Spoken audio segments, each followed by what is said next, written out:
Okay, I'm going to take you through what we've done with the SPARS program over the last couple of years. Since I first presented an outline of the SPARS program to the CTG meeting, probably in 2009 now. Although we all agree, whether we come from Switzerland or Maine or Melbourne or Auckland, we all agree that they're the goals of why we would sedate and give patients sedation analgesia, is to make them pain-free and reduce their anxiety, control their stress response, improve tolerance to what we do to them, and also facilitate a better sleep, and most importantly, reduce the chance of them developing short or long-term adverse events. Despite an agreement on that, there is not a disagreement, but there's a different perspective of how we can achieve that. And I think Jill's question was quite in the heart of that. We achieve that by just giving them simple stuff, not all this high-level stuff. And in Australia and New Zealand, we've always had the belief that we do things differently. And when it comes to an Australian New Zealand model of care, it is true that we have a different patient-nurse ratio. When I talk to my friends and Richard, in your ICU, if you go and say, I want to run every single patient on a 1-to-1 nurse ratio, they probably sack you. We also, our use of heavy sedation is really, we took on it early as a minimization, as a goal. We don't have respiratory therapists. And for that reason, we don't do spontaneous breathing trials as done in the ABC or as Yuka described. We have closed ICUs. We have a multidisciplinary, at least, I hope, twice daily ward rounds. For that reason, the way we run our sedation algorithms, the way we run a lot of other things in our ICU is quite different to the way it's run in other parts of the world. In fact, Jill Fraser, who's one of the guidelines task chairs, when Richard and Jill and I, we had a nice dinner in Houston, Jill said he wrote a confession about guidelines, and he did say in that confession that perhaps a model of care of sedation has a big impact on outcomes of sedation practice. And perhaps the way we run our ICUs also have a big impact on our sedation practice. And there are multiple people who are in this audience who've published many articles about trying things that were done elsewhere, including sedation interruption, including sedation algorithm, including sedation protocols. And all these studies have found that the way that things are done by our nurses at the bedside actually did better than any of those other algorithms that was presented elsewhere. So it is quite clear that running a model of care in our environment seemed to produce at least, if not the same, but better results than all the other interventions that were done overseas. I think Ronaldo, beautifully outlined in one of his current opinion articles why there is a difference between what we do in Australian intensive care units and what's done in intensive care units outside Australia. We heard this morning from Richard that the guidelines looked at a lot of trials, more than 18,000 articles, and there was a lot of them that were rated as low quality articles. I think one of the important problems with the articles and the research that's been done so far is that it had a very narrow focus by looking at a drug A and a drug B, and also the problem of late randomization. Yuka, your trial is probably one of the trials that had the earliest randomization that I've seen so far, 24 hours. A lot of the other trials, they've randomized, including our sitcom trial, Richard, we randomized up to 96 hours. Most trials did not look at patient-centered outcome as a primary outcome. They looked at surrogate outcomes like ventilation time, ICU stay, and others. One of the most important limitations, I believe, to randomized controlled trials is malalignment of your control arm to your actual practice. And if you have a control arm that will suddenly be designed to produce a much higher mortality so that your intervention arm will produce a beautifully lower mortality and you're able to publish it in your New England Journal of Medicine, well, that's not going to count. You need, the Helsinki Declaration says clearly that your control arm should reflect your best practice. And I think that's very, very important. And that article that looked at the malalignment gave a lot of suggestions why and how we should avoid malalignment in randomized controlled trials. And most importantly, current practice should be fully characterized. And that's a very important principle that should be abided for. And you can identify that by looking at either literature review or doing some retrospective chart surveys. But the best way to do it is to actually do a prospective observational trial. That is the only way to accurately and religiously tell you what is your clinicians are doing on a day-to-day on patients who come to your RCU. And once you've done that, then you can do some pilot studies to test this assumption that there is no malalignment in your practice. And based on that, you can look at putting together a bunch of interventions where you're not just looking at surrogate outcomes like ventilation time or later sedation or reduced delirium, but you are looking at the impact of sedation strategies, the drugs used for sedation, a bunch of algorithms put together, and the impact of that on patient-centered outcomes like long-term survival and long-term function. And for that reason, we put together a program of research that started by the first and most important objective, and that is to identify what is current practice.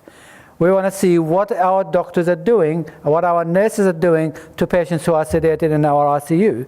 Once we identified what is our current practice, then we can put together a candidate intervention which we think that current practice gave us a modifiable elements of practice that we can adjust to a better way by an intervention. Once we put that hypothesis together, that then tested in a pilot study to prove that concept, and then you go on to a large-scale RCT.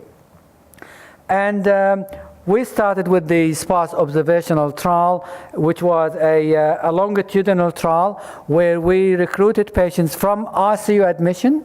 We got a consent waiver of all patients, and they were followed day by day to 28 days in RCU or until discharge. And they've had their RAS assist every 4 hours. They've had their pain assist every 4 hours. They had their CAM RCU done every day while they're lightly sedated and awake. So that was done on every patient on every day. We've also collected how much sedatives, analgesics, and other agents they received every day on cumulative day by day. And we examined the outcomes of all that. We've done that in 25 intensive care units across Australia and New Zealand. The patients that we've included are those who are mechanically ventilated and expected to remain mechanically ventilated for longer than 24 hours. We excluded patients who have a primary brain lesion or a primary brain injury, or those who have prolonged weakness or on treatment limitation with that.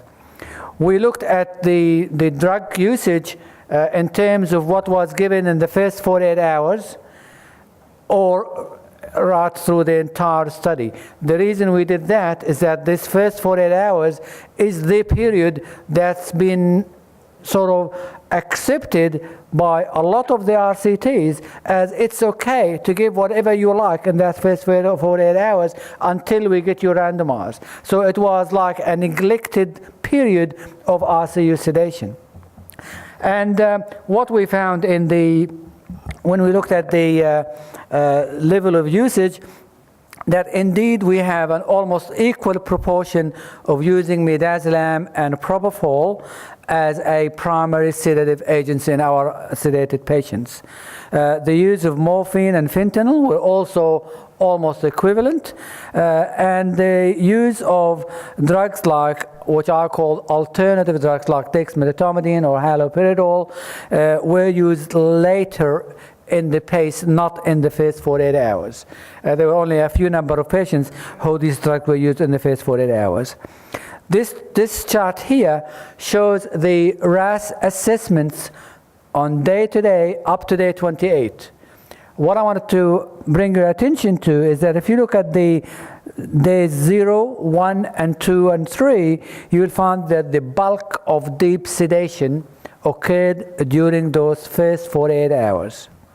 This is the time where most clinical trials ignored that time, did not examine that time, because it was accepted that patient can be wherever they are going to be on whatever drugs they are going to receive.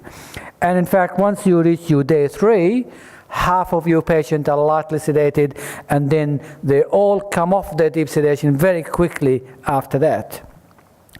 We looked at the association of this early deep sedation in the first 48 hours and the time to extubation and 180-day mortality. There was a significantly delayed extubation time in those who were deeply sedated within the first 48 hours against those who will not deeply sedate in the first 48 hours.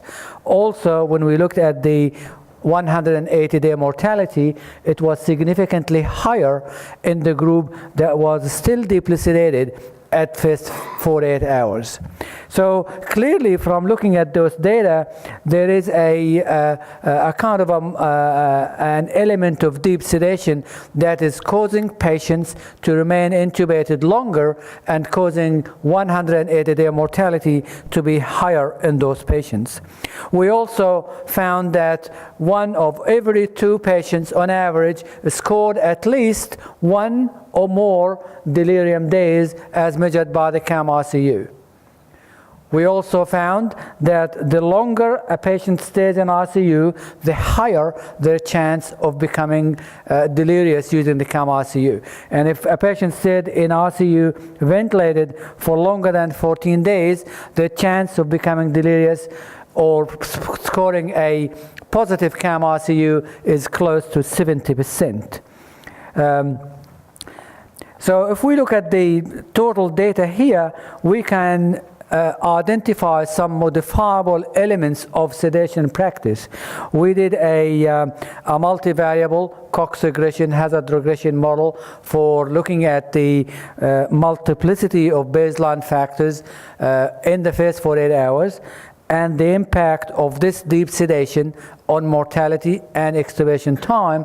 And we found that the occurrence of a deep sedation range in the first 48 hours would increase the risk of remaining intubated by at least 12 hours for every additional deep sedation RAS, and it would increase the risk of dying at 180 days by at least 9% if you have 1 single RAS in the first 48 hours that is deeply sedated. So based on that, we identified those as modifiable elements. We put together a candidate intervention, which we thought if we are going to put together a bundle of interventions that is going to make a difference to patients' outcome, the key elements of that bundle has to be, number one, early delivery of whatever intervention you're going to give. You must not wait 48 hours or even 24 hours. You must give that intervention within 2 or 3 hours of being ventilated. You must have regular assessment of patient wakefulness and minimize the traditional sedatives, those that accumulate, and have a targeted light sedation so that you reduce the effect of deep sedation from the outset of your ventilation, not 2 days later.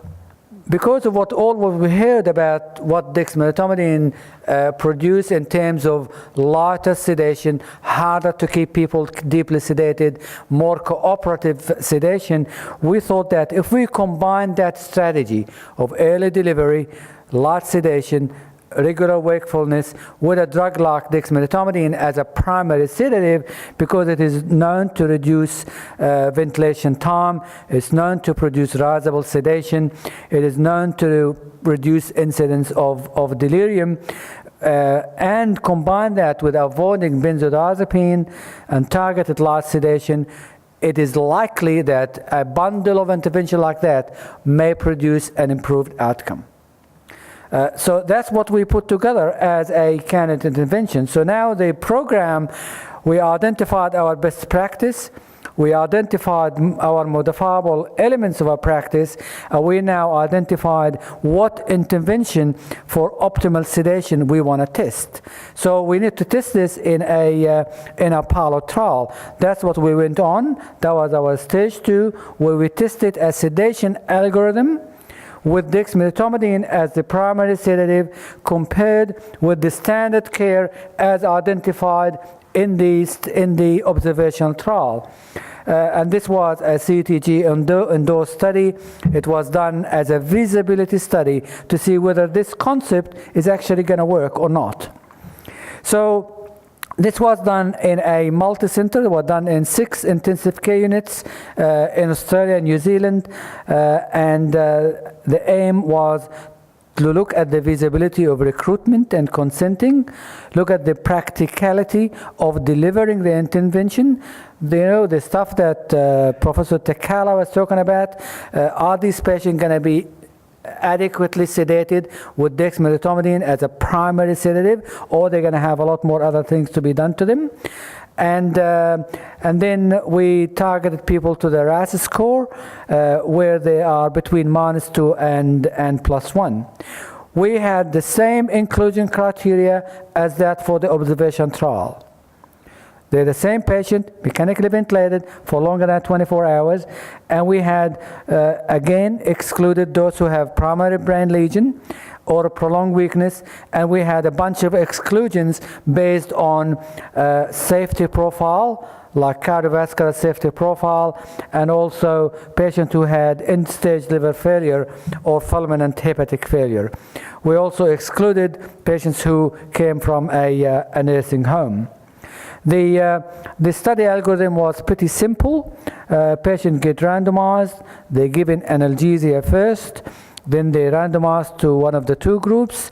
The group that gets to the early goal-directed arm, which is the DEX arm, they get no benzodiazepines.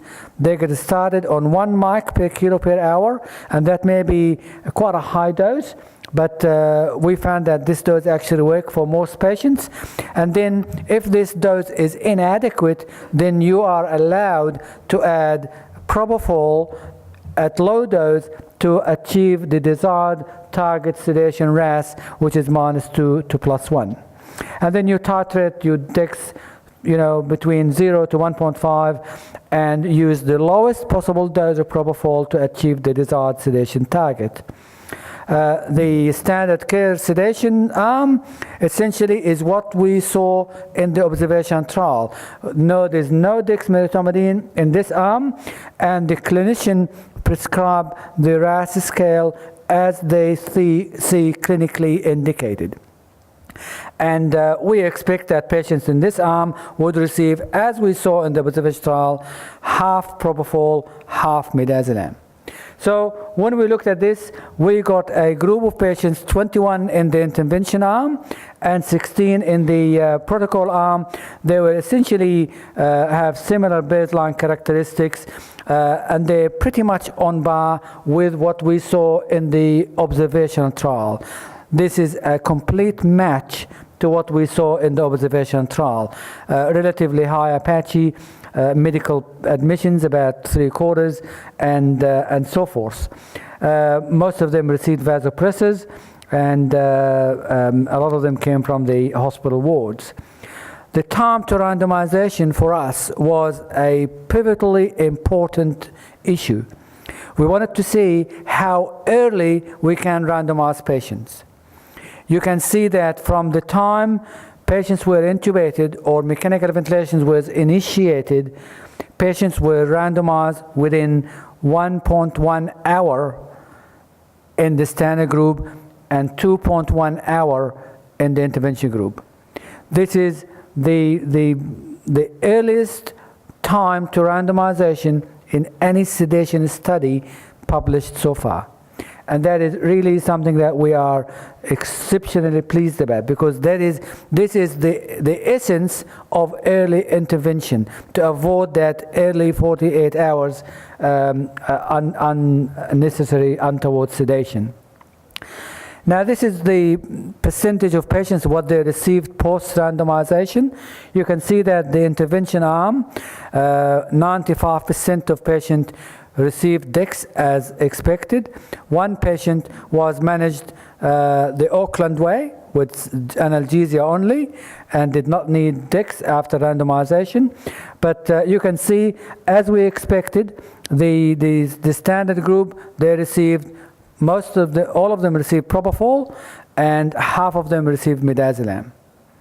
And you can see that although in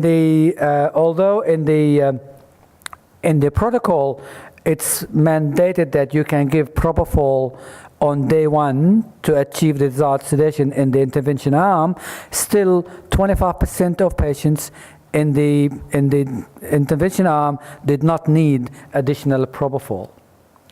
And this is you could see that once you get to the 2 and 3, there was a significant reduction in the number of patients who required additional propofol to achieve their sedation. And when you look at the cumulative dose of the drugs that was used, there was a significant difference in the amount of drugs used in terms of sedative agents, whether it's dexmedetomidine or midazolam or propofol. So although you will see that the number of patients may look similar, but the amount of drugs that was used was significantly different between the two arms. The use of fentanyl and morphine as analgesics were pretty much the same in both arms. Now this is the pivotal slide. You know, in this study, using this intervention, we reversed what we saw in the observation study, where in the observation study, most patients were in the deeply sedated, which is exactly what you see in the gray bars. In the blue bars, that's the intervention arm. You can see that in the first 24 hours, 2/3 were lightly sedated. Within the second day, 90% were lightly sedated, and they remained so for the remainder of the study drug. So in conclusion, this small pilot that we did, in fact, confirmed that it is feasible to deliver sedation very early, and also that using a sedation algorithm that rely on dexmedetomidine as a primary sedative, you can achieve effectively your desired sedation targets. You can reduce unintentional deep sedation significantly, and you can increase the number of delirium-free days. Based on that, we concluded that it is possible to have an early goal-directed sedation run as a major RCT. So with the SPICE program, we achieved the 3 targets now, and we're on to our 3rd one. I want to take this opportunity to thank the management committee who worked very hard together, and I'm absolutely privileged to be leading such a group of people. Thank you very much.